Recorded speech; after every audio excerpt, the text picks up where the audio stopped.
Fidèles téléspectateurs d'Africable Télévision, mesdames, messieurs, bonsoir et bienvenue à toutes et à tous. Ce soir dans Politique, l'invité, le professeur Franklin Nyamzi, Wa Cameroun, Wa Africa. Professeur, bonsoir et bienvenue.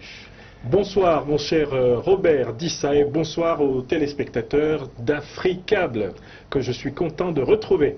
Nous aussi, nous sommes très contents de vous retrouver là ce soir pour échanger un peu avec vous. Merci d'être là. Merci. Merci beaucoup. Mesdames, Messieurs, pour un rappel, professeur Nyamzi est agrégé de philosophie, auteur de nombreux ouvrages de philosophie, de littérature et d'analyse politique comme Critique de la tragédie camerounaise, Dire avec Dieu, dire plutôt avec S, dire adieu pour demain, Oraison pour une humanité révoltée, aussi pour un anticolonialisme critique et contre l'anticolonialisme dogmatique, regard croisé sur la crise post-électorale ivoirienne. Intellectuel, ces grands professeurs travaillent beaucoup dans le champ déterminé de la démocratisation et du cosmopolitisme du continent africain. Avec lui ce soir, mesdames, messieurs, nous allons parler principalement de trois grands axes, à savoir justement Afrique des libertés, qui est un institut qu'il dirige. Nous allons parler également du panafricanisme et enfin de l'AIS, force et faiblesse. Professeur, avant d'entrer dans ces grands axes, dites-nous qu'est-ce qui vous amène aujourd'hui à Bamako et c'est pour combien de jours? Bamako est partie totale de ma terre natale d'Afrique. Ouais. Donc de ce point de vue, la question ne se pose pratiquement pas, cher Robert. On ne demande pas à un homme ce qu'il va faire chez lui. Mais puisque nous sommes amenés à transhumer dans le monde, afin parfois d'ailleurs d'être beaucoup plus efficaces chez nous que si nous étions restés chez nous, j'ai entrepris avec mes collègues de l'Institut de l'Afrique des Libertés de faire le tour des pays de l'Alliance des États du Sahel pour leur apporter un soutien décisif. Face non pas simplement au terrorisme armé qui ensanglante notre continent natal, mais nous nous sommes spécialisés dans le combat contre le terrorisme scientifique. Car cela ne vous a pas échappé, mon cher Robert Dissa. Les sanctions inhumaines, illégales et criminelles que la CEDEAO a infligées à notre peuple africain du Mali, au peuple burkinabé, au peuple nigérien, se sont prévalues de l'autorité de quelques groupes d'experts, embusqués à Paris, à New York, à Londres, à Genève, et qui, pérorant à partir des certitudes acquises par leur parcours prétendument extraordinaire d'universitaires, ont, pour ainsi dire, déterminé la doctrine de la punition contre tous les pays africains qui aspirent à la véritable souveraineté. Ces experts qui sont dans des instituts, des think tanks, des fondations, bien souvent placés dans le Nord ou financés par le Nord, ces experts produisent des rapports sur la base desquels l'Organisation des Nations Unies, l'Union Européenne, le G7, le G20, l'Union Africaine, la CEDEAO prennent des décisions qui sont aux antipodes des aspirations de nos peuples qui aspirent à la sécurité, à la paix, à la justice, à la liberté et qui veulent vivre dignes et prospères sur leur propre terre. Nous avons donc entrepris de mettre en place une contre-expertise endogène. Ce sont des experts africains vivant sur les 5 continents qui se mettent ensemble dans notre institut pour produire une archive scientifique qui soit secourable à la perspective d'émancipation qui est celle des pays de l'Alliance des États du Sahel. Autrement dit, nous travaillons pour décoloniser les concepts qu'on a voulu nous imposer en politique, comme par exemple le concept de démocratie, le concept de droits de l'homme, les concepts de croissance qu'on a voulu nous imposer en économie, le concept d'arriération, de sous-développement ou de pays en voie de développement, pays pauvres très endettés qu'on a voulu nous imposer pour classifier les pays africains qu'on a appauvris mais qu'on traite de pauvres. Nous travaillons à rendre à l'Afrique les mots à partir desquels elle peut dire ces mots. Les mots M-O-T-S, à partir desquels elle peut dire ces mots M-A-U-X. Et pour cela, nous avons besoin de faire comprendre, non seulement à l'opinion, mais surtout aux dirigeants qui ont la responsabilité de nos États, eh bien, l'importance, le bien fondé de l'initiative que nous prenons de produire l'archive politique africaine, la validation des politiques africaines à partir de travaux scientifiques africains menés par des scientifiques africains engagés dans la perspective émancipatrice. Je ne crois pas, mon cher Robert dit ça, en la neutralité de la science. Cela n'existe pas, c'est un mythe. La science est toujours faite dans un but précis. Il peut être économique, il peut être moral, il peut être idéologique. Il n'y a pas de science neutre. Donc l'intellectuel africain ne doit pas prétendre qu'il n'a pas à participer à l'orientation de la vie de la cité, car qu'il le veuille ou non, les idées sont utilisées en politique, en économie, en art, elles sont utilisées en médecine. Les idées servent à transformer la nature, à transformer l'homme. Et il vaut mieux que cette transformation soit volontaire, consciente, maîtrisée, positive. Et quand ce n'est pas le cas, on a plutôt destruction, détérioration, déclin. Et c'est cette épouvantable situation que les peuples sahéliens connaissent. Pour me résumer, nous venons mettre la science africaine à la disposition de la politique africaine. Nous n'ignorons pas qu'il y a des universités, qu'il y a des centres de recherche qui existent dans la plupart de nos pays. Ce que nous soulignons, c'est que la faiblesse de l'Afrique aujourd'hui, c'est que à côté de l'université, entre l'université et le politique, il y a très peu d'organes que j'appellerais des organes de la science opérationnelle. Si vous regardez un ministère de la justice, un ministère des affaires étrangères, un ministère de la défense, dans les grandes puissances du monde, vous verrez que ces ministères sont toujours entourés et soutenus par les travaux de fondations, d'instituts qui sont en interaction avec les décideurs politiques de ces ministères.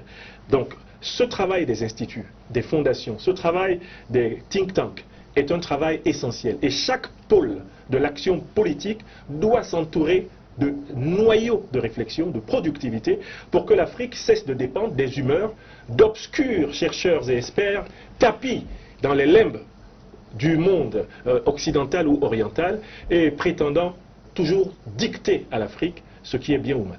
De toute la façon, pour que le récit des chasses soit raconté autant par les chasseurs que par le gibier lui-même. Mais pour revenir toujours à ce que vous veniez de dire, mais justement, s'il y a eu ce déficit dans le travail entre nous, nos instituts sur place, et nos gouvernements, la faute incombe à qui? Est-ce que nos gouvernements, longtemps aussi, n'ont pas méprisé nos hommes de science?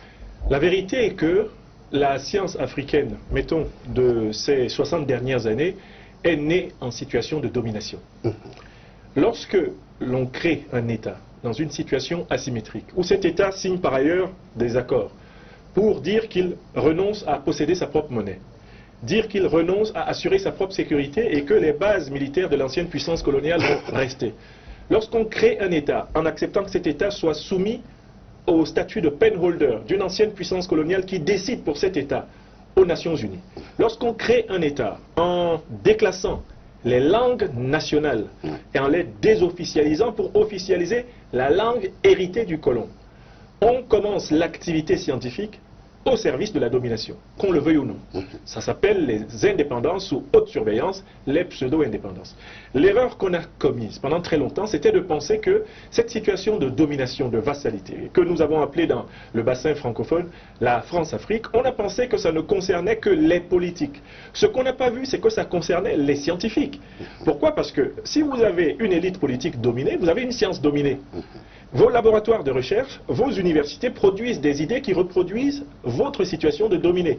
Puisque les financements, puisque les programmes, puisque les priorités, les applications techniques sont décidées de l'étranger, l'étranger qui a besoin de pays africains faibles pour continuer à piller les richesses naturelles, l'or, le manganèse, l'uranium, vous, universitaires, chercheurs, travaillez à votre propre perte. Voilà pourquoi, paradoxalement, dans la plupart de ces pays dominés de notre continent, l'universitaire est d'abord quelqu'un qui accomplit une carrière. Il enseigne, il fait de la recherche, il publie, on le paye, il s'occupe de sa famille du mieux qu'il peut, il vit. Or, il faudrait que l'universitaire, il faudrait que l'intellectuel, il faudrait que l'enseignant soit également investi dans la transformation du savoir théorique en activité pratique. Donc, qu'il soit investi dans des institutions de sciences opérationnelles. Et c'est ce que j'appelle les instituts, les fondations, les think tanks. Donc, cela n'est pas possible si le politique est dominé. Parce que si le politique est dominé, il transmet nécessairement le virus de l'aliénation aux institutions qu'il crée. De l'autre côté, Nous avons une responsabilité en tant que scientifiques, en tant qu'intellectuels. C'est de ne pas pratiquer aveuglément les disciplines. C'est de ne pas recevoir les notions, les concepts sans une interrogation critique. C'est de ne pas abandonner notre propre langue. Dans ma langue, le Bassa Bantou du Cameroun, on dit Ibale umporbe hilembion we nimil. Si tu ne parles pas ta langue, c'est que tu es perdu et tu as perdu. Pourquoi? Parce que systématiquement, tu vas projeter dans le monde le regard que l'autre a sur toi et tu vas rejeter de ce monde le regard que tu aurais pu avoir sur toi-même. On doit décoloniser la science, on doit décoloniser les mathématiques africaines, la philosophie africaine, les sciences politiques, l'économie, la physique africaine. Par exemple, il y a un mythe selon lequel l'Afrique aurait besoin systématiquement de transfert de technologie. Non, il faudrait d'abord qu'on restitue, par exemple les Africains, à la conscience que l'histoire technologique et scientifique de l'Afrique est beaucoup plus longue que l'histoire coloniale, néocoloniale et négrière. Il y a 3000 à 4000 ans, Cheikh Anta Diop l'a montré, Théophile Obenga l'a montré, Nusere Kalalao Motunde a travaillé sur ce champ déterminé. Il est établi que les sciences fondamentales qui vont faire ce qu'on appelle faussement le miracle grec, ces sciences étaient développées en Afrique noire plusieurs millénaires avant l'éveil des puissances occidentales. En témoin, par exemple, le livre de Liliam Thuram, les perles, Absolument. Les perles noires. Absolument. Aussi au Mali, je ne sais pas si vous l'avez connu, et je vous suggère vraiment de bien le rencontrer. Il est encore vivant, le journaliste Daouda Tekete, qui a écrit alors, un livre de plus de 400 pages sur ces inventeurs noirs africains qu'on occulte partout dans le monde. Qu'on occulte partout. Donc, alors, moi j'étais à Agadez, dans le centre, presque centre-nord du Niger, et j'ai eu le bonheur de visiter une mosquée qui date du début du 15e siècle, 1402-3 m'a dit le sultan des lieux, une mosquée qui est à elle seule une école. C'est vrai. Et l'une des choses qui me choque, c'est que, alors que sur notre terre africaine, il y a des vestiges vivants de l'intelligence des civilisations qui se sont succédées ici, on a pu tenter de faire croire sur ces mêmes terres, tout en saccageant bien sûr nos monuments et notre mémoire, qu'il nous fallait aller chercher la science à l'étranger. La science ne se cherche pas à l'étranger, on s'inspire de tous les hommes, mais on continue sa tradition. Cette mosquée est extraordinaire. C'est la mosquée aux 99 portes, avec un fameux parcours spiralé en labyrinthe qui conduit jusqu'au sommet de la mosquée et qui, en fait, reproduit les grandes phases de l'existence humaine. La difficile naissance dans la douleur du monde, maintenant la découverte du plaisir, on grandit, on devient adolescent, on devient un homme adulte, et dans la dernière phase, celle qui conduit à cette rencontre avec Dieu, à la spiritualité, de nouveau la souffrance, à savoir le passage à la vie spirituelle et la grande décision entre une vie spirituelle détruite, la vie infernale, ou une vie spirituelle réussie, la vie paradisiaque. On peut enseigner la philosophie, l'histoire, les mathématiques à partir de l'histoire longue de l'Afrique, de la connaissance que l'Afrique, la connaissance critique que l'Afrique a d'elle-même.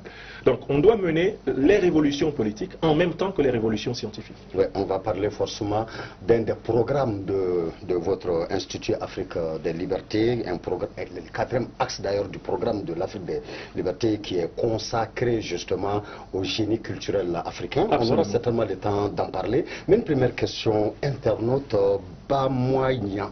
Il paraît que vous parlez de ça maintenant. C'est quel concept, c'est quel projet Bamouania? L'auteur du concept est l'ancien Premier ministre, ancien président de l'Assemblée nationale de Côte d'Ivoire, président de notre mouvement en Côte d'Ivoire, Génération et Peuple Solidaire, Guillaume Soro, qui est rentré d'exil d'Occident et qui maintenant vit parmi nous en Afrique. Guillaume Kibafori Soro a dit un jour, par un tweet sur sa page Twitter, je m'en vais à Bamouania. Et il a pris le soin d'écrire Bamouania d'une manière qui peut indiquer que c'est un anagramme en fait, et qu'on peut le décoder facilement. Il a écrit Bam avec B majuscule, il a écrit le Wa avec O majuscule, et il a écrit le Nia avec N majuscule. Ce qui renvoie à Bamako pour Bam, Ouagadougou pour Wa et Niamey pour Nia. D'accord. Donc, Bamouania, c'est quoi? C'est l'unité des villes capitales de l'Alliance des États du Sahel. Et je dis que je suis à Bamouania parce que les raisons pour lesquelles je soutiens le peuple malien, je soutiens la transition malienne, sont strictement les mêmes raisons pour lesquelles je soutiens le peuple burkinabé et sa transition, je soutiens le peuple nigérien et sa transition. Nous nous sentons responsables d'accompagner le grand mouvement, la grande aspiration des 3 étoiles polaires africaines du Sahel. D'accord, donc sur le Gondwana, on a les Bamouania. On a maintenant Bamouania. L'heure des anagrammes à sonner, Oui. peut-être arrive bientôt une monnaie indépendante. Alors, ce sera la concurrence de savoir qui a trouvé le nom. J'espère que Maman est à l'écoute. Donc sur le Gondwana, on a aussi les Bamouania, cher Maman. Alors du coup, professeur, nous allons parler de l'Afrique des libertés, Oui. dans sa structuration, dans son organisation, mais aussi une question qui intéresse tout le monde, son financement. L'Afrique des libertés est une initiative qui m'est venue un jour que j'étais à Samaya parce que j'ai participé à la fondation du département de philosophie de l'Université catholique d'Afrique de l'Ouest, l'UCAO. Et à l'invitation du professeur Éloi Diarra, avec qui j'ai enseigné plusieurs années à Rouen et que j'ai découvert là-bas, j'ai découvert en fait le Mali physiquement depuis 2012. Et je venais pratiquement un mois chaque année au Mali assurer ces cours de philosophie pour les étudiants de philosophie de l'Université catholique. Et comme j'avais le loisir d'être logé non loin des prêtres à Samaya, eh bien je profitais de ce temps pour me poser la question de savoir, en dehors du fait de produire des livres, de produire des conférences, en dehors du fait que je peux participer au débat dans la cité, comment est-ce que je pouvais structurellement aider mon continent natal? Alors, j'ai repéré l'absence de structure de sciences opérationnelles. On a la science, on va dire, universitaire, la science institutionnelle, on a les gouvernements, mais on n'a pas assez de structures de sciences opérationnelles. C'est-à-dire que nos ministères ne sont pas suffisamment entourés de scientifiques qui savent transformer le savoir théorique en savoir pratique et qui ainsi peuvent utilement appuyer les justes politiques gouvernementales. Ouais. Donc je me suis dit, il faut... Vous servez de boussole aux décisions. Voilà. Alors, d'éclairage d'abord, parce que la science opérationnelle ne décide pas, elle conseille, elle suggère, elle ne décide pas. Elle n'a pas de légitimité politique. La légitimité est celle du décideur politique, de celui qui a reçu le pouvoir du peuple. Mais alors, il manquait ce maillon, donc je me suis dit, mais il faut créer un institut consacré à l'Afrique qui va produire progressivement, pour tout ce qui concerne la politique africaine, non seulement un stock de références, d'archives, qui vont servir à tous les scientifiques africains qui sont intéressés par le fait que la science africaine soit la source de référence de la politique africaine. On va faire ça. On va essayer de convaincre les gouvernements panafricanistes, des gouvernements souverainistes, parce que vous n'aurez jamais la possibilité de convaincre des gouvernements vassaux et néocolonisés de le faire. On va les convaincre d'accepter le principe de l'installation de ce maillon intermédiaire entre la science classique et l'action politique, d'accepter ce principe et d'accepter de mettre en place un mode soit de convention, un mode de coopération, un mode de collaboration qui respecte à la fois les domaines de compétences des uns et des autres, mais qui crée une convergence dans l'intérêt de nos peuples. Vous avez posé la question, eh bien, du financement. Mais avant le financement, le fonctionnement. Le fonctionnement. Alors, l'Institut, c'est aujourd'hui 30 experts, 30 experts qui sont répartis sur les 5 continents et qui appartiennent à toutes les disciplines classiques de l'université, mais qui ont aussi ceci de particulier qu'ils ont une certaine expérience du politique, soit parce qu'ils ont été des conseillers politiques, soit parce qu'ils ont eux-mêmes déjà fait de la politique de terrain, soit parce que ce sont des militants, par ailleurs, des activistes, mais qui ont une orientation clairement émancipatoire, anticoloniale et antidespotique. Donc, ils sont sélectionnés sur ce critère et ils sont donc engagés dans notre institut par cooptation et examen de dossier. Ça, c'est le premier point. Le deuxième point, c'est que la structure en tant que telle fonctionne sur la base d'une assemblée générale d'associations classiques. Notre institut est une association de droit malien. Nous avons déclaré notre institut auprès des autorités maliennes parce que nous souhaitons que ce soit un institut africain et qu'à partir de l'Afrique, des antennes puissent être construites éventuellement sur d'autres continents. Cela ne pose pas de problème.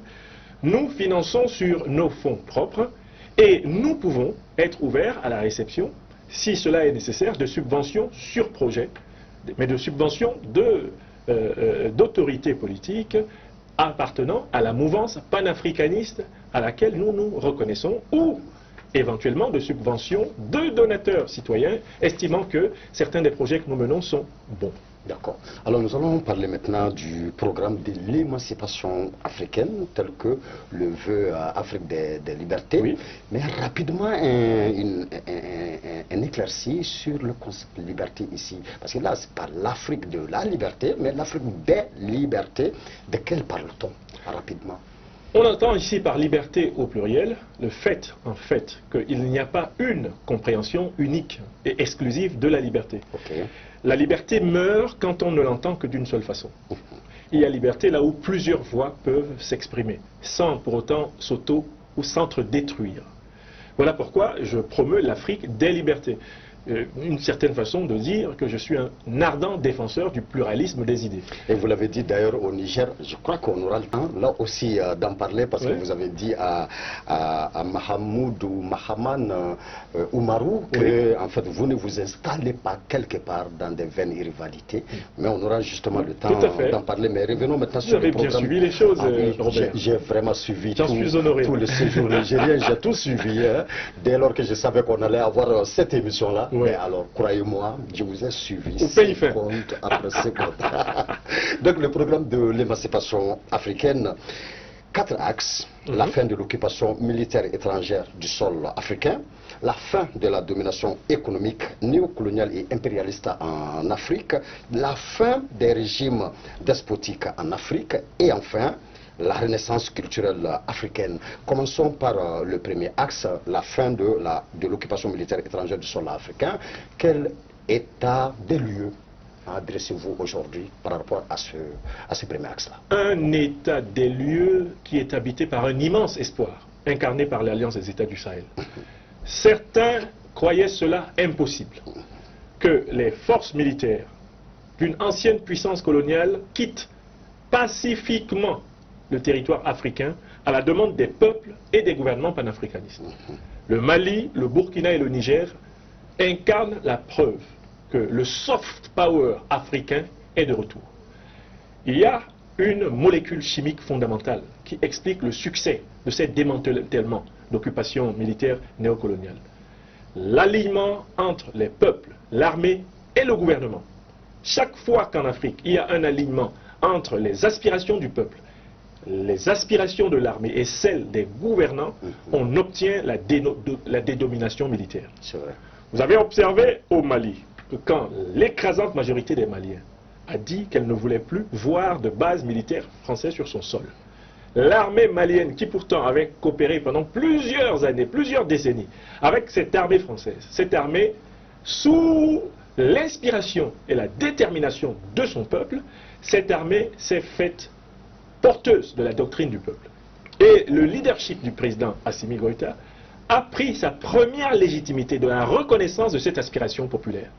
Donc, le Mali a été le laboratoire du démantèlement. Et on sait très bien que dans tous les autres pays africains qui sont sous occupation militaire des anciennes puissances coloniales ou des puissances impérialistes, chaque fois qu'il y aura alignement entre la volonté de la majorité du peuple, la volonté des forces de défense et de sécurité et la volonté des gouvernants, ce sera imparable. Au Niger, l'armée française s'est retirée, mais l'armée américaine va se retirer. Je vous le dis avec une certitude mathématique, car j'ai observé au Niger un alignement entre le peuple dans sa majorité, l'armée dans son écrasante majorité et les autorités. Cela se produira au Tchad si l'alignement des 3 structures dont je parle a lieu. Cela se produira un jour au Gabon si cet alignement a lieu. Cela se produira bientôt en Côte d'Ivoire où je pense que cet alignement aura lieu. Cela se produira au Sénégal où le jour où les aspirations les plus larges du peuple sénégalais, les devoirs les plus conscients des forces de défense et de sécurité du Sénégal et l'élite politique capable de diriger le Sénégal de façon inclusive, quand tout cela va s'aligner, nous verrons l'Afrique débarrassée des bases des anciennes puissances coloniales. Alors, deuxième axe du programme de l'émancipation africaine, la fin de la domination économique néocoloniale et impérialiste en Afrique, ce qui m'amène à revenir sur une de vos publications. pour un anticolonialisme critique et contre l'anticolonialisme dogmatique. Avant même de prendre le grand champ des regards croisés sur la crise de post-électorale, mais je m'arrête là. Oui. Anticolonialisme critique, anticolonialisme dogmatique. Hein. Quand on est contre l'anticolonialisme dogmatique, de facto, est-ce qu'on n'est pas du coup aussi pour un anticolonialisme critique? Où est la différence entre ces deux concepts? Eh bien, les deux formules avaient exactement pour but de montrer comment on pouvait concevoir de manière cohérente le processus de la dédomination africaine. D'accord. Nous avons pris une mauvaise habitude en Afrique. C'est de souvent nous contenter de dénoncer ce que l'occupant colonial, les occupants coloniaux successifs nous ont fait, tout en évitant de voir que parfois dans notre comportement, nous, Africains, les uns envers les autres, nous reproduisons ce que nous condamnons chez les colons, chez les négriers, chez les impérialistes. Donc en fait, la décolonisation véritable, c'est quoi? C'est pas simplement que les bases militaires des puissances coloniales s'en aillent, que la monnaie néocoloniale s'en aille, que l'on cesse de se mêler de nos affaires aux Nations Unies, que l'on cesse de nous imposer des langues étrangères comme langues officielles. Ça ne suffit pas. Il faut, sur le premier point, pendant que je dénonce la violence de l'étranger contre mon continent, que je ne sois pas un agent de violence de l'Africain contre l'Africain. C'est là l'anticolonialisme critique. Or, je suis dans l'anticolonialisme dogmatique si je dénonce ce que la France, ce que les États-Unis, ce que la Belgique, ce que l'Angleterre ont fait à l'Afrique, alors que dans ma pratique politique, je suis un bourreau pour mon propre peuple. Si je dénonce la domination économique et que par ailleurs je suis moi-même une élite politique corrompue, mais je suis en train de reproduire ce que je reproche aux puissances étrangères. Si je dénonce l'immixtion des puissances étrangères dans les choix souverains de nos peuples, et que par ailleurs je fraude aux élections, je viole la Constitution, je prolonge artificiellement mes mandats, mais je suis en train de faire ce que je reproche aux puissances. Et enfin, si je prétends participer à la renaissance culturelle de mon continent, et que par ailleurs je ne finance pas la connaissance de nos traditions, la connaissance de notre histoire. Je ne veille pas à ce que les programmes d'enseignement, de la maternelle à l'université, soient de nature à produire des Africains fiers, dignes, conscients, éveillés. Alors, je suis en contradiction. Donc, mon ouvrage anticolonialiste pour un anticolonialisme critique et contre l'anticolonialisme dogmatique insistait pédagogiquement dans les deux formulations pour dire, n'oubliez pas, si vous êtes un anticolonialiste dogmatique, vous n'êtes pas un véritable anticolonialiste, puisque vous reproduisez en Afrique ce que vous condamnez de la part du reste du monde contre l'Afrique. Il faut être exemplaire. L'exemple vaut mieux que la leçon. Et si l'Africain respecte l'Africain, l'Afrique sera respectée par les non-Africains. D'accord. Alors nous allons passer au second axe de notre entretien, professeur, consacré au panafricanisme. Et quel est le panafricanisme selon le professeur Niamsi? Le panafricanisme, ce mot est composé de deux mots, grosso modo. Il y a pan, qui dans le latin, le grec signifie le tout, la totalité, le monde. Il y a africanisme qui vient du nom Afrique, qui a été donné à notre continent, bien souvent d'ailleurs par des visiteurs étrangers. Afrique viendrait de affaire en latin, qui veut dire noir, sombre, et par extension, Afrique signifie le pays des hommes à la peau sombre, à la peau foncée. Bon, l'histoire de ce nom, à elle-même, à elle seule, pourrait faire l'objet d'une émission. Mais ce qui est important ici... Même d'une thèse. Oui, même d'une thèse. Ouais. Mais ce qui est important ici, c'est de comprendre d'où vient le panafricanisme. Mais la prise de conscience dans les diasporas africaines du 18e, 19e, début 20e siècle, du fait que le traitement qui était réservé aux hommes de peau noire dans le monde avait été savamment ourdi, notamment à partir du 15e, 16e siècle, par l'idéologie raciale. Et cette idéologie raciale n'était qu'une ruse pour justifier, pour légitimer sur un critère complètement faux, la couleur de la peau, l'exploitation, le pillage, l'extermination des populations africaines dans le but précisément de les exproprier, les priver de la jouissance de ce que la nature, ou pour ainsi dire Dieu le Tout-Puissant, avait prévu pour elle. Donc le panafricanisme, c'est la prise de conscience du fait que être africain implique une certaine pesanteur historique. Deuxièmement, le panafricanisme, c'est la décision, la révolte de l'homme noir sur tous les continents, contre la condition qui est faite et sa décision de se mettre avec ses frères et sœurs dominés sur tous les continents et briser ses chaînes. Briser ses chaînes, c'est à la fois le retour à l'Afrique, comme le diront les Marcus Garvey, mais c'est aussi le retour à la tradition, à l'histoire longue de l'Afrique, c'est la réhabilitation de la civilisation négro-africaine, c'est la construction de l'État fédéral africain, dont l'Alliance des États du Sahel est aujourd'hui un véritable chantier. Donc voilà pour moi les 3 niveaux du panafricanisme. Une prise de conscience, donc un réveil, ensuite une révolte, par conséquent une lutte. Le panafricanisme va accoucher de l'anticolonialisme, il va accoucher de toutes les insurrections, de tous les marronnages des Africains du monde entier. Et puis, 3e élément, le panafricanisme, c'est le renouvellement, la renaissance d'une civilisation, la relégitimation par un regard critique, mais également positif sur le passé long des Africains. Oui, je vous pose cette question justement compte tenu du fait que, comme je vous ai dit, j'ai suivi votre causerie avec votre cadet que vous appelez cadet bien-aimé Oumarou Abdourahmane, justement. Vous disiez que, alors, vous, panafricanistes, hein, entre vous, c'est des visions différentes, parfois des approches différentes, mais que l'ennemi est tapis à l'ombre et veut toujours profiter justement de cette dissociation-là entre vous. Mais dites-nous, professeur, aujourd'hui, est-ce qu'on peut dire qu'il y a des lignes communes, alors par exemple à ONG Urgence panafricaniste, à Afrique des libertés, à d'autres courants panafricanistes? Est-ce qu'il y a des lignes communes? Si oui, lesquelles? Les lignes communes sont exactement, de mon point de vue, celles de la définition que j'ai donnée du concept. Il y a un large consensus autour de la définition du concept. Les différences viennent au niveau des solutions et des méthodes d'action.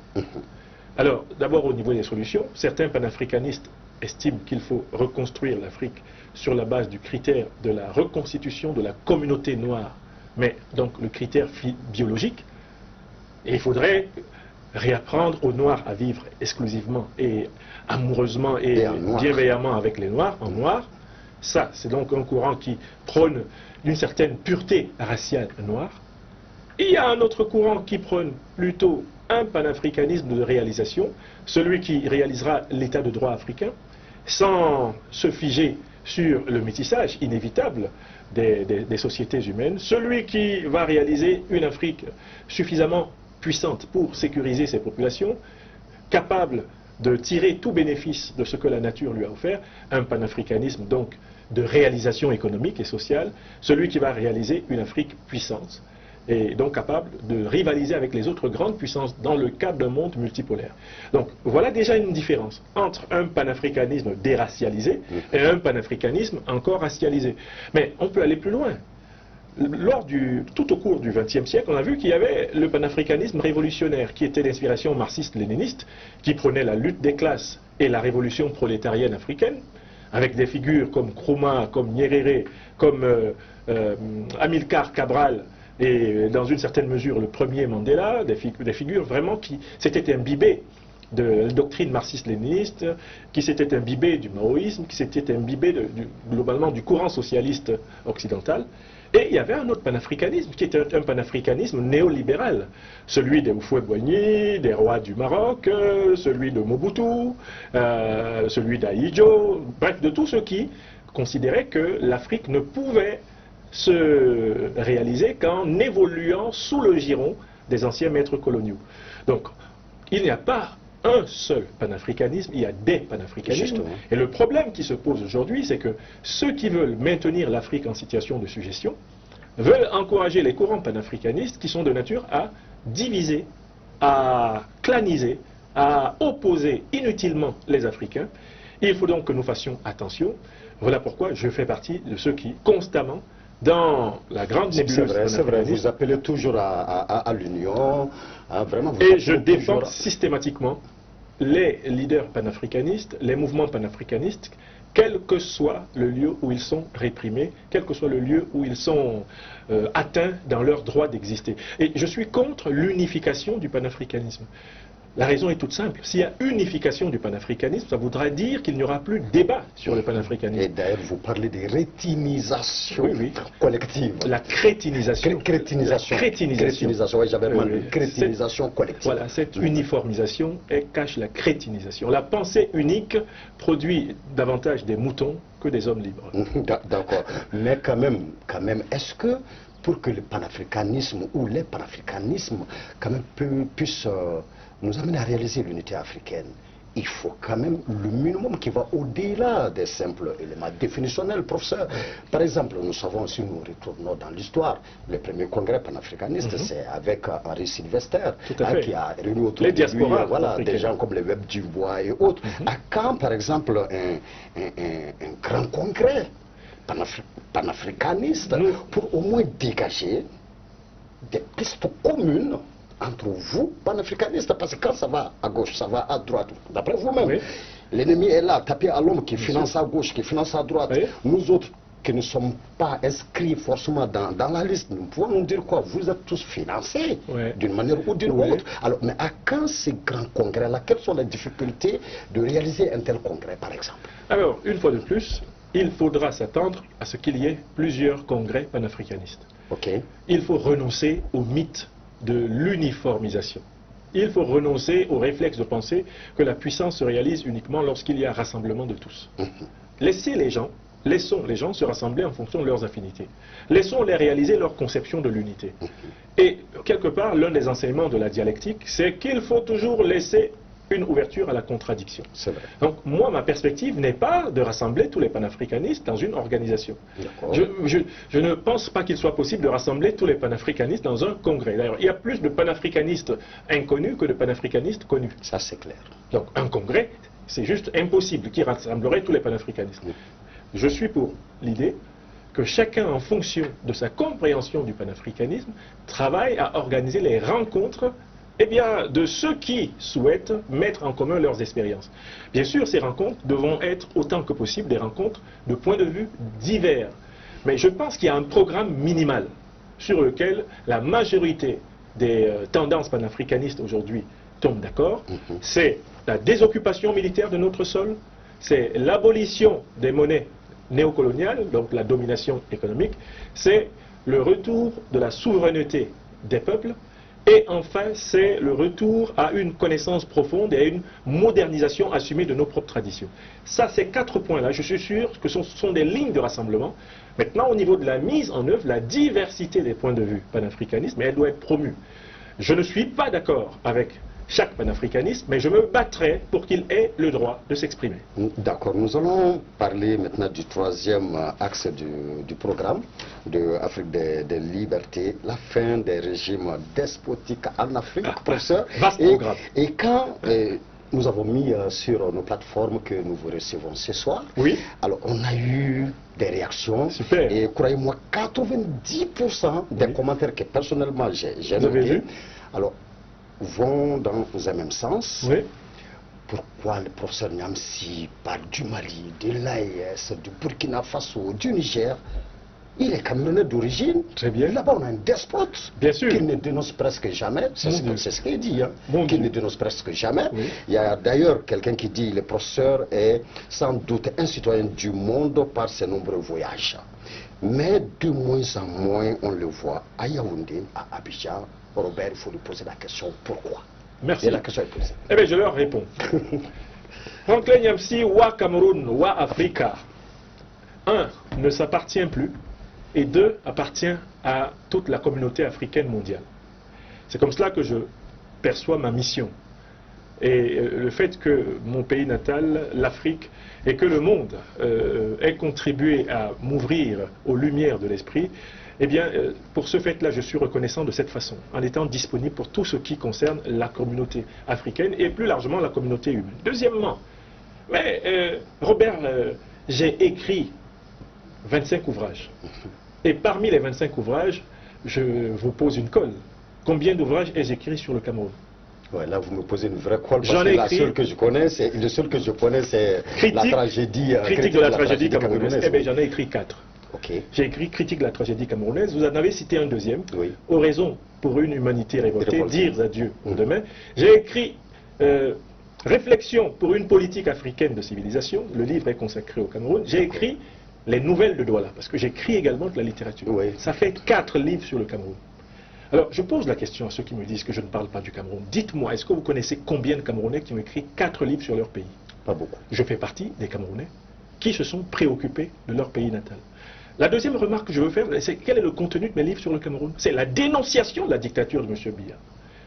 Lisez le chapitre 7 et le chapitre 11 de critique de la tragédie camerounaise. Okay. Un livre que j'ai écrit après que mes frères et sœurs camerounais aient été massacrés lors des émeutes dites de la faim en février 2008.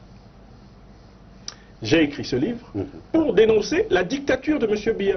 Et je n'ai jamais varié d'un iota. Je suis opposé à la dictature du Cameroun depuis mes années à l'université de Yaoundé. Je suis un ancien syndicaliste, le syndicat du Parlement des étudiants camerounais. Nous avons été virés des universités camerounaises pour avoir résisté contre M. Biya. C'est comme cela que je me retrouve exilé étudiantin en Côte d'Ivoire en 1995, où je vais rencontrer d'ailleurs Guillaume Soro, secrétaire général de la FESI. Je quitte la Côte d'Ivoire et j'arrive en France en 2000 pour y achever mes études. Dans tout ce parcours, j'ai été secrétaire général de l'association des élèves stagiaires camerounais de Côte d'Ivoire, CAMSA-CI. J'ai été vice-président de l'association des élèves et stagiaires camerounais à Poitiers. J'ai été président du comité d'action panafricaine à Poitiers au début des années 2000. J'ai été vice-président de la section de France de l'Union des populations du Cameroun, cela pendant 4 ans. Je suis aujourd'hui membre du mouvement Génération et Peuple Solidaire de Côte d'Ivoire, dont le leader est Guillaume Kiwafori Soro, et j'ai écrit 25 ouvrages. 25. J'ai donné au bas mot maintenant 10 000 conférences sur les réseaux sociaux ces 25 dernières années. J'ai voyagé sur les 5 continents. J'ai enseigné 10 années au Mali. Chaque année, 1 mois au Mali. Je continue à former, à inspirer à travers le continent et les diasporas des cadets dans le domaine de la recherche scientifique. Si tous les Africains faisaient ne serait-ce que le quart de ce que je fais, nous aurions une Afrique très différente.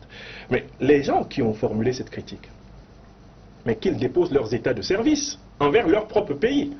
Je sais que la plupart de ces gens sont les partisans de M. Alassane Dramane Ouattara, le despote ivoirien, qui ne supportent pas l'efficacité de ma critique, la causticité de mon travail de déconstruction de son régime. Mais qu'ils se rassurent, je ne fais de cadeau à personne. J'ai écrit plus de livres sur le Cameroun que sur la Côte d'Ivoire. Et ceux qui pensent que je ne traite pas du Cameroun sont ceux qui se réfugient derrière leur ignorance pour promouvoir leur arrogance. D'accord, donc nous allons toujours continuer et là nous allons partir quand même au 3e axe de notre entretien, l'AIS force et faiblesse. Eh oui. Alors on peut faire quand même un petit rappel rapide. On voit que l'AIS quand même naît dans une situation, on peut dire, de détresse. Parce qu'un pays frère, le Niger, alors était la cible encore des sanctions inhumaines cruelles de la CEDEAO et tout de suite un communiqué conjoint Mali-Burkina, vous touchez au Niger, vous touchez à nous autres et l'AES part comme ça. Alors du coup, pour certains, voici comme une création circonstancielle. Le projet n'étant pas mûri en amont. Je ne partage pas cette opinion. J'ai dit pour certains. Oui. Pour d'autres, oui. C'est de toutes les façons. L'AES, circonstanciellement créé ou non, il les fallait, ça et là, on y va. Et vous, est-ce que vous y voyez d'ores et déjà des faiblesses avant qu'on passe à ces forces? D'abord, la première des faiblesses que je vois, c'est qu'on tente de négliger et de ne pas mesurer la profondeur de l'initiative historique de l'Alliance des États du Sahel. En tant que philosophe, en tant que panafricaniste, en tant que fils de ce continent, moi je suis né en 1972 au Cameroun, j'ai 51 ans cette année, et si Dieu veut, le 31 mars de l'année prochaine, j'aurai ma 52e année. Quand j'ai découvert ce que c'était qu'être africain, j'ai découvert que plusieurs générations avant moi ont caressé le rêve de constituer un État continental puissant qui permettrait de protéger les Africains du continent africain et du monde contre les vexations, les prédations, les humiliations, les spoliations du racisme, du colonialisme et de l'impérialisme. La plus grande utopie africaine, celle que j'ai découverte dans mon enfance camerounaise, c'est la construction de l'État continental africain. Et élève de classe terminale à Yabassi au Cameroun, plus tard à Yaoundé, j'ai eu l'occasion de lire le travail du professeur Cheikh Anta Diop sur les fondements de la construction d'un État fédéral d'Afrique noire. Donc je m'étonne qu'il y ait encore sur notre continent des gens qui trouvent que lorsque des États africains se rassemblent pour faire face à une menace multiséculaire, qu'ils sont en train d'agir de manière circonstanciée.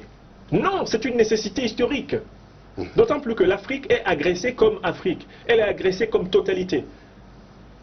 Robert dit ça. Ce qui se passe au Mali, au Burkina, au Niger, c'est ce qui se passe en République démocratique du Congo. C'est ce qui s'est passé en Libye, en Somalie. C'est la même méthode au Soudan. C'est ce qui se passe au Tchad, en Centrafrique. C'est une stratégie de l'organisation du traité de l'Atlantique Nord pour maintenir notre continent en situation de vassalité et de débit ad vitam aeternam de matières premières.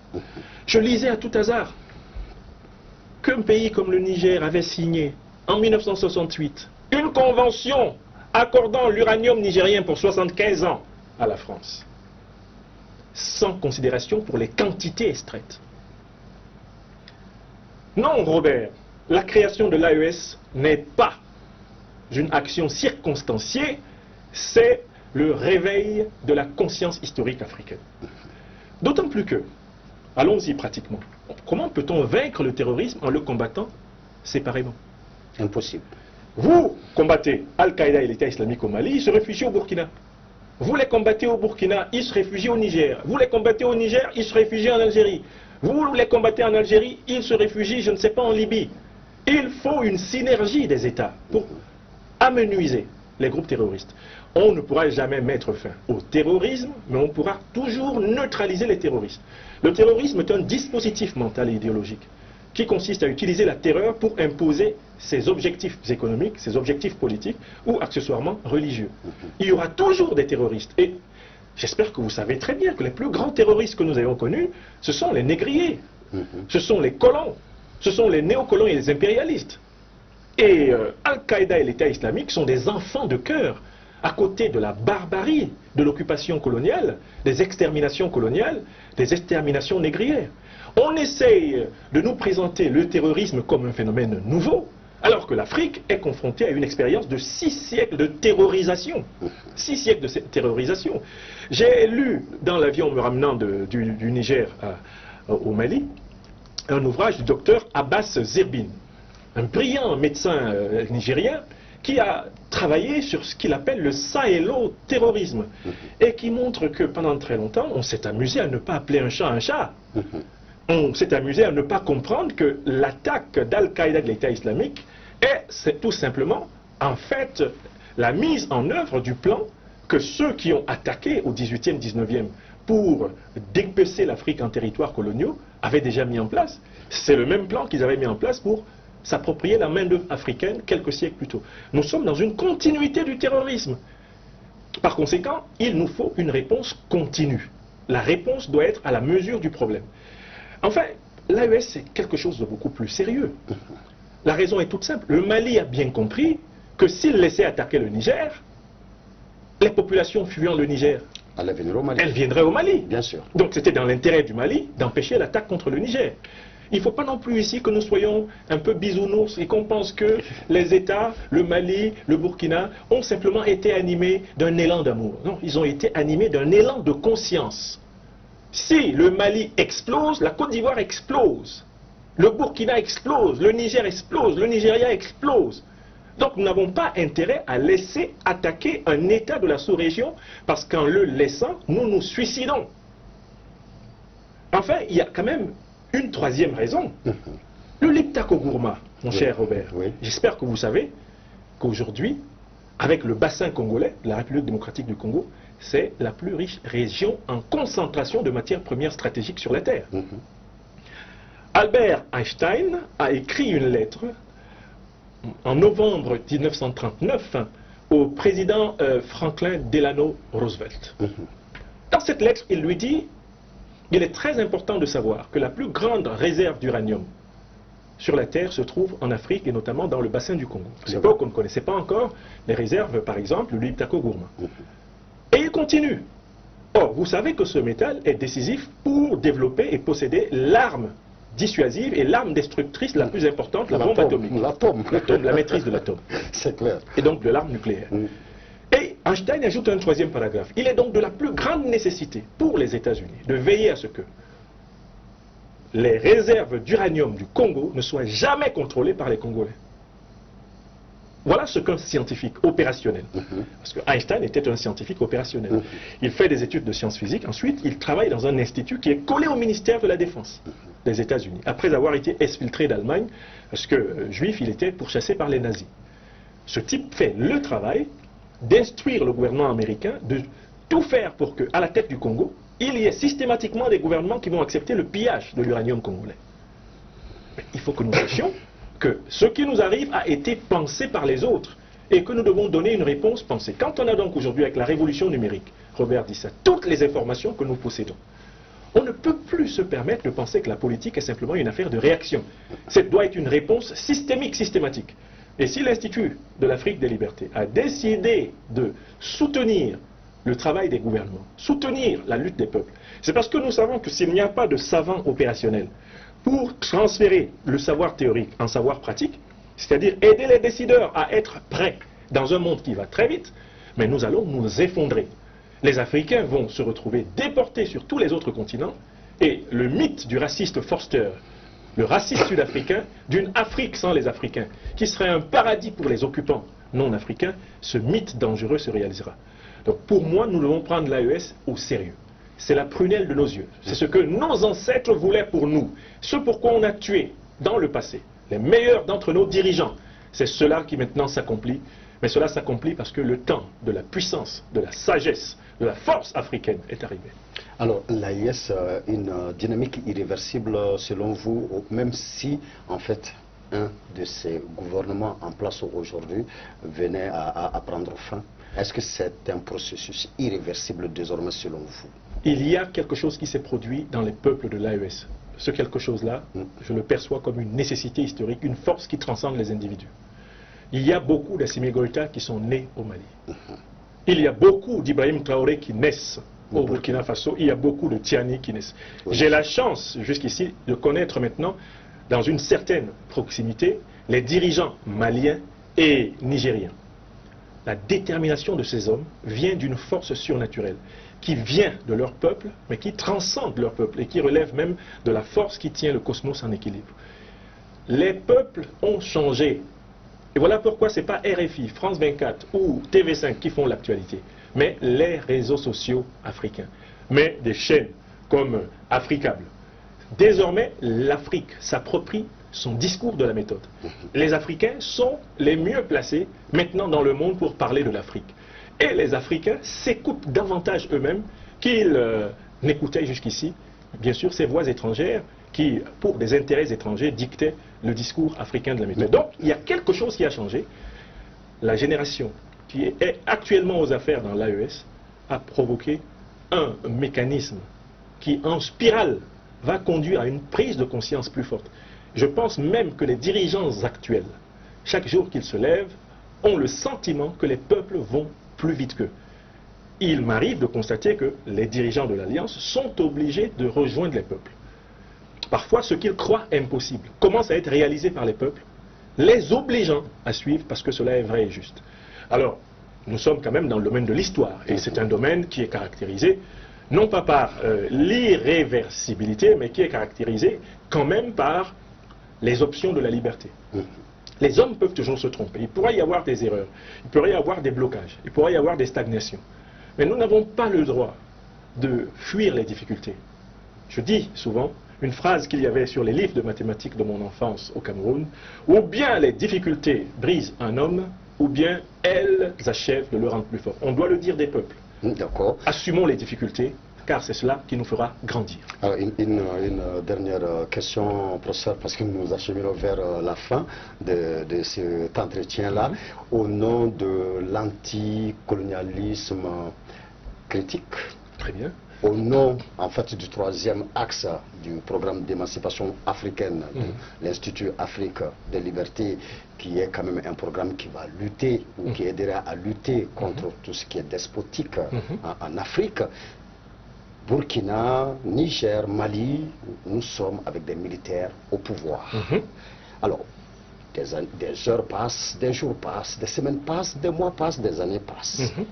Ne devons-nous pas craindre des despotes en fin de compte?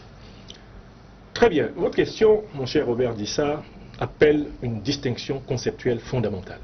Nous devons distinguer les coups d'État militaires réactionnaires néocoloniaux d'un côté, et de l'autre côté, les coups d'État militaires révolutionnaires et populaires. Les coups d'État militaires réactionnaires et néocoloniaux sont fomentés par des puissances étrangères pour imposer à la tête de nos États des hommes en armes, mais qui servent les multinationales étrangères, qui servent l'impérium néocolonialiste, qui servent la domination des puissances moyen-orientales ou occidentales sur les Africains.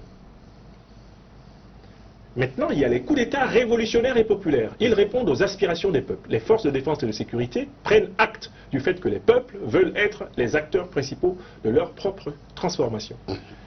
Et ces coups d'État ont une légitimité morale, car ils mettent fin à des régimes aliénés, orientés par les intérêts extérieurs et ennemis de leur propre peuple. Mais est-ce que ces coups d'État ont vocation à devenir permanents? Je parle de la seconde catégorie. Là encore, non.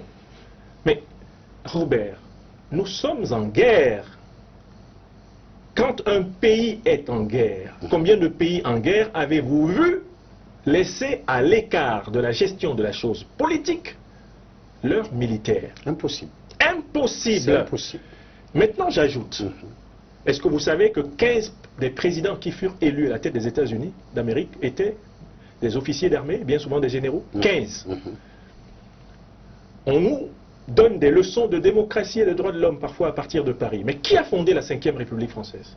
Le général de Gaulle, qui a été putschiste, rebelle, exilé, condamné à mort par le régime de Pétain, et qui, grâce aux troupes africaines et anglo-américaines, va revenir libérer la France. Comment peut-on pérorer contre les Africains dans leur processus révolutionnaire, alors qu'on est issu d'une république fondée par un officier putschiste, rebelle, condamné à mort, exilé, et qui pourtant est présenté aujourd'hui comme un héros? Héros, bien sûr, pour la France, parce qu'il organise sa libération de l'occupation nazie, et je suis le premier à reconnaître que c'est une très belle œuvre qu'il a accomplie. Mais bourreau pour les Africains, parce qu'au même moment, il met en place la pseudo-décolonisation de l'Afrique. Il est à l'origine de la France-Afrique. Donc, en fait, ce qu'il faut bien voir, c'est qu'il nous faut prendre avec détachement la question du rôle des citoyens militaires africains dans les processus politiques. Quand un pays est en situation de guerre, ses forces de défense et de sécurité doivent être pleinement impliquées dans la gestion du pouvoir. Lorsque le temps de guerre s'estompe, que la sécurité revient, le jeu politique doit être assaini de telle façon qu'une compétition libre entre les citoyens, sans prérogative militaire ou économique ou civile quelconque ait lieu. Je ne vois pas pourquoi on doit se fixer sur l'idée qu'un militaire n'ait pas le droit de se retirer, conformément à la loi, à temps de l'exercice des affaires politiques pour se présenter à une élection dans son pays. J'ai vu cela aux États-Unis. Les généraux américains qui sont devenus présidents s'étaient retirés des fonctions dans l'armée et ont candidaté à l'élection présidentielle. Oui, mais ça se passe, non? Ça se passe même chez nous. Mais bien sûr. Ça se passe, c'est pas un problème. Mais je rappelle même que la CEDEAO a été créée par 2 généraux putschistes. Le président Gnassingbé Eyadema du Togo avait pris le pouvoir en 1967 par un coup d'État contre le régime de Sylvanus Olympio. Le président Yakubu Gowon du Nigeria avait hérité d'un pouvoir putschiste au Nigeria. Ils ont quand même créé la CEDEAO. Mais dites-moi, combien de fois il y a eu des sanctions de la CEDEAO, des embargos de la CEDEAO contre le Nigeria, grand champion des coups d'État de 1966 pratiquement à 1993? Combien de fois? Combien de fois y a-t-il eu des sanctions de la CEDEAO contre le Togo, où le président Eyadema avait pris le pouvoir par coup d'État? Combien de fois y a-t-il eu des sanctions contre le Bénin, où le président Kérékou avait pris le pouvoir par coup d'État? Vous voyez?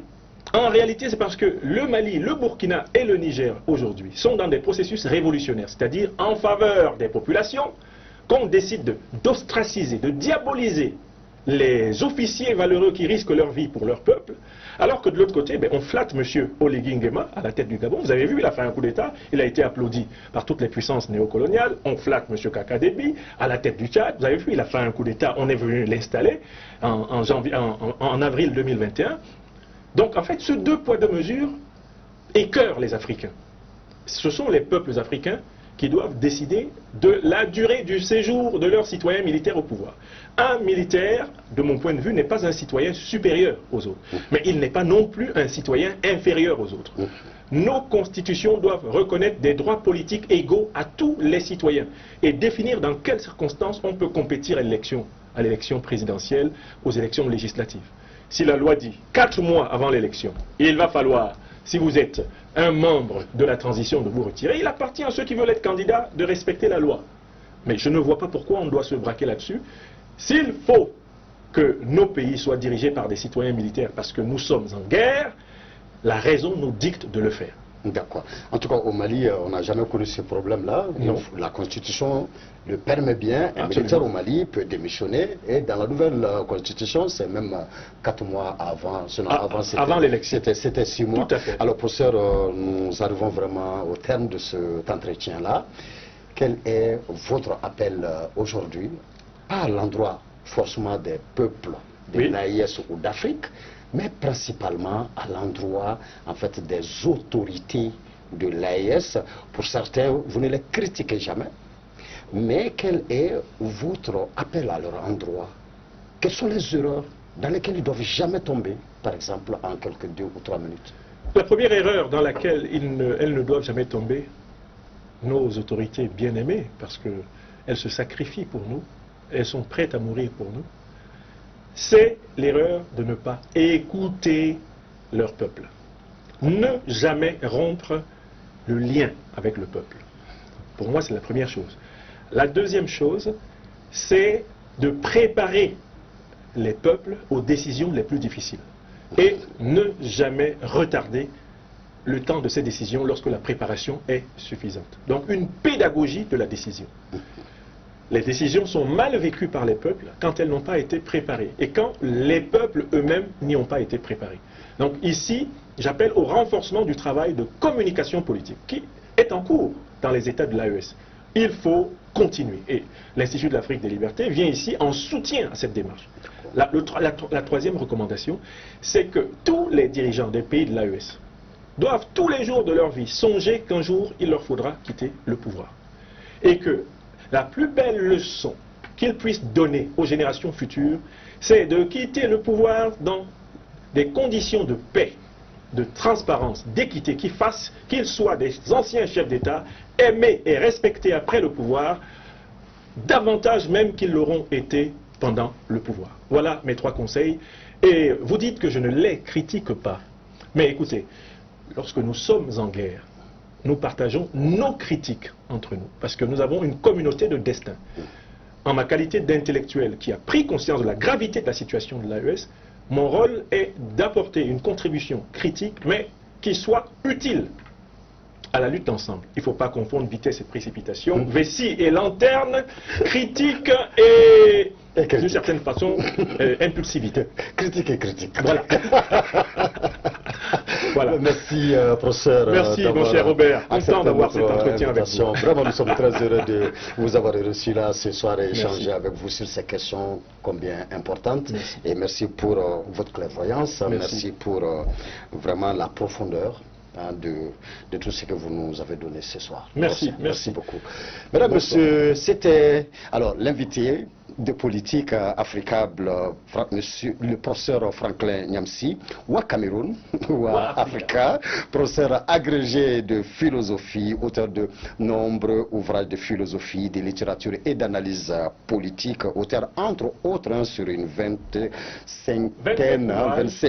d'ouvrages critiques de la tragédie camerounaise, Dire avec S, Adieu pour demain, Oraison pour une humanité révoltée, aussi pour un un anticolonialisme critique et contre l'anticolonialisme dogmatique, regard croisé sur la crise post-électorale. Avec le professeur, mesdames, messieurs, nous sommes entretenus justement sur l'Institut Afrique des Libertés qu'il dirige. Nous avons parlé également du panafricanisme et enfin de l'AIS dans ses forces et faiblesses. Merci de nous avoir suivis. Passez un excellent week-end de soir et comme demain dimanche nous ne nous verrons pas pour politique le débat, alors mesdames, messieurs, je vous souhaite une bonne et heureuse année 2024. À très bientôt. Bonne année à tous. Bonne année à tous.